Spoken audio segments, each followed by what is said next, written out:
నమస్తే అందరికీ. ఈరోజు నేను చెనా ఆలు కర్రీ చేశాను. ఇది చపాతీతో అయినా, అన్నంతో అయినా చాలా బాగుంటుంది. ఎలా చేశానో చూపిస్తాను. ముందుగా రాత్రంతా నానబెట్టిన తెల్ల శనగలను కుక్కర్‌లో వేసుకున్నాను.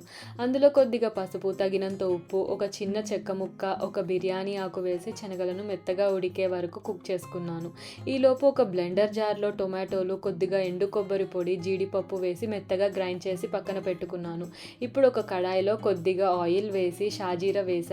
అవి వేగిన తర్వాత ఉల్లిపాయలు, పచ్చిమిర్చి వేసి లైట్ గోల్డెన్ కలర్ వచ్చే వరకు వేయించుకున్నాను.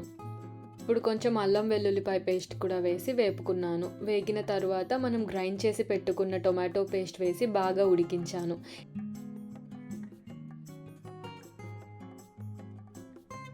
ఇప్పుడు కట్ చేసి పెట్టుకున్న బంగాళదుంప ముక్కలు వేసి ఒక్కసారి కలిపాను. ఆ తరువాత ఉడికించి పెట్టుకున్న శనగలు కొద్దిగా నీళ్లు వేసి గ్రేవీలా అయ్యే వరకు ఉడికించాను.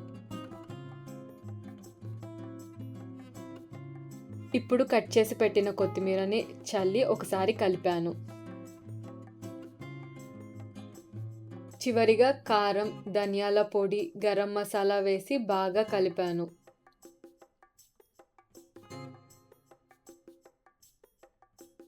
ఇప్పుడు పైన కొద్దిగా కొత్తిమీర చల్లగానే మన కర్రీ రెడీ. చూడండి ఎంత చిక్కగా, ఎంత రుచిగా ఉందో. చనా వల్ల ప్రోటీన్, ఫైబర్ లభిస్తాయి. బంగాళదుంపలతో కలిసి ఈ కర్రీ చాలా టేస్టీగా ఉంటుంది.